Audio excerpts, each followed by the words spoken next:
In this video, we're tackling a very tough topic, and that is why are most real estate agents going broke in 2024? You might see this in different real estate groups, and you might even hear talk about this in the office. Well, the truth is some very difficult things are going on in real estate right now, and if you're struggling, you're probably like the majority of agents right now because there are some factors that are going on that I want to talk about in this video, and then at the end of the video, I'm going to talk to you about some things you can do to turn it around and start making the money you want to make, even in a difficult market. Let's dive right into it.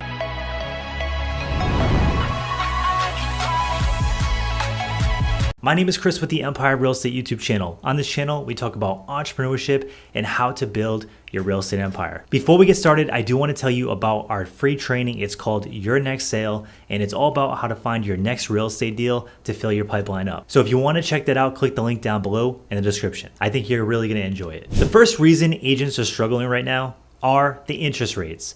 There's no denying that interest rates have shot up, and although they're not at record highs, and many people would say that the real estate rates are still fairly reasonable, it's kind of been a shock to the real estate market. And usually when rates shoot up like this, home prices fall down, but they haven't done that. So it's making it very unaffordable for buyers to be able to get into their next house. So interest rates can really impact the market. And unfortunately, it's one of those things that you really don't have control of as a real estate agent. When you're in real estate as an agent, there's only a couple factors that you can't control. Unfortunately, this is not one of them. And because of this, you're gonna have to work extra hard to make the same amount of income. Buyers are more cautious now, and many of them are sitting on the sidelines waiting for rates to pull back a little bit before they get into the market. Reason number two, it's the lack of inventory. Many people are not putting their houses on the market right now because they are locked in at low interest rates, especially if they bought their homes in the last couple years. The only people that are putting their homes on the market are the ones that are trying to capitalize on the high home prices, especially if it's a second home or an investment property, or sometimes people are forced to sell through unforeseen circumstances, and that's where a lot of our listings are coming from, people that are getting divorced, real estate investors, things like that. So those deals are still out there. Those listings are still being put on the market. And people that are relocating. If you have to relocate to a different city or state, you might need to sell your house in order to do that. So if that's the case, no matter what the interest rate is, people are gonna put their house on the market and sell. But this scarcity is creating a lot of competition. And while there might not be as many home buyers on the market as when rates were 3 or 4%, there's still a lot of buyers out there looking to get into their next home instead of renting.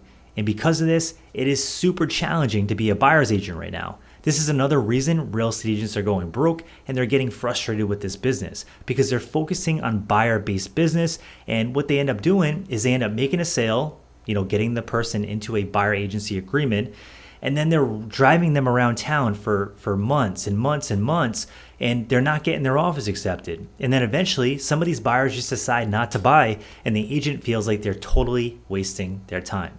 I've been there before, I've done that before, and it's one of the big reasons that I've decided to switch the majority of our focus with our real estate team into acquiring listings. Now, if buyers want to work with us, we'll totally do that, but our marketing efforts are going towards listings and generating that kind of business because you have a lot more control and you don't waste time like you do when you're focusing on buyers. Reason number three is affordability issues. Now, this impacts both sides of the transaction. The reason it impacts sellers is a little different from the reason it impacts buyers, but ultimately, buyers and sellers are kind of the same because a lot of sellers are ending up selling their property and moving into their next one. Now, these sellers, we're finding they don't really have as much of an issue with affordability because they have a lot of equity in their house and they're able to use that equity to go buy their next house and lower their monthly payment.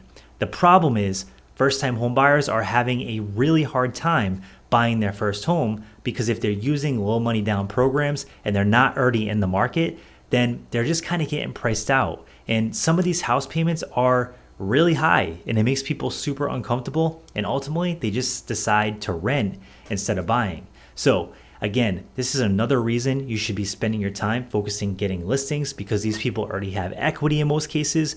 And if they're going to buy something else, they're probably going to be a more qualified buyer and they're not going to have that sticker shock of, high rates plus high prices because they're going to have equity they're using to acquire that next property in most cases. The fourth reason is a reason that is totally in your control, and that is a lack of training. When I first got my real estate license, I remember getting in the business and not knowing what to do. I spent a lot of time on YouTube. I bought coaching programs. I did all kinds of things to be able to find the answers in order to make myself successful, because I came from a corporate 9-to-5 job and I had no idea how to do this. I didn't realize that this was being an entrepreneur, and I was getting into a highly competitive business where I was competing with thousands of other agents for the same transactions. So it's very important to get the right training. Now, you don't necessarily have to invest a ton of money to get the right training, because a lot of brokerages offer training. Now, some brokerages don't offer very good training, but some do. So it's important that you go find a brokerage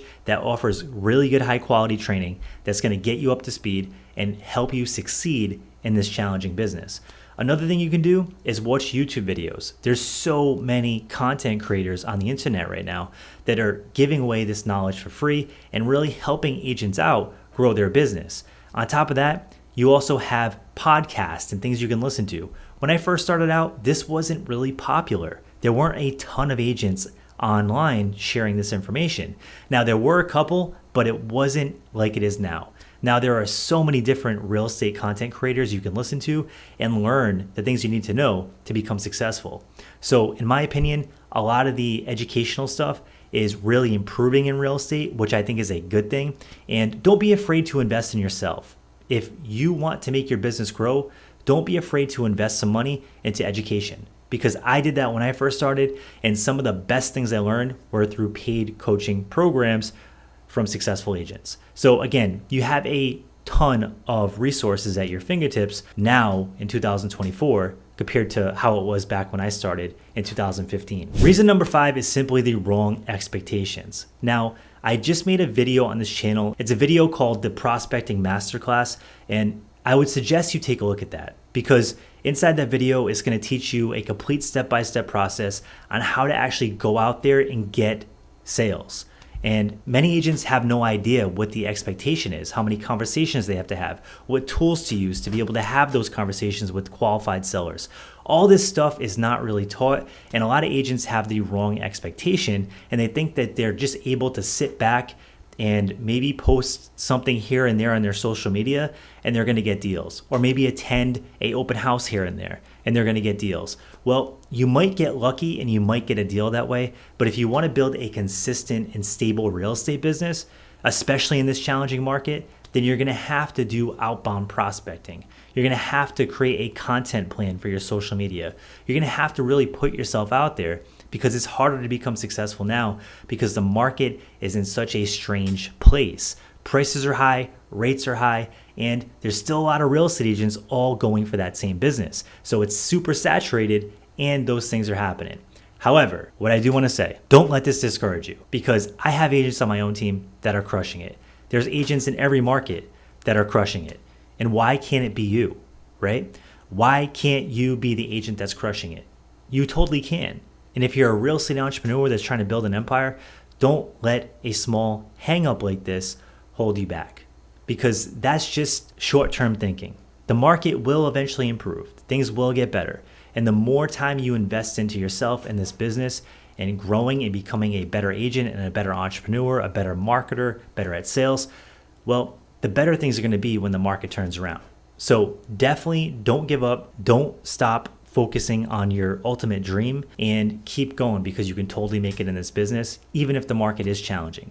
So if you like this content, smash the like button and subscribe. We're going to come out with more content to help you grow your real estate empire and your real estate business. So subscribe if you want to see that kind of content. Thanks for tuning in. Thank you for watching the Empire of Real Estate YouTube channel. On this channel, we talk about real estate and entrepreneurship. So if you like that kind of content and you haven't subscribed yet, smash the like button and subscribe.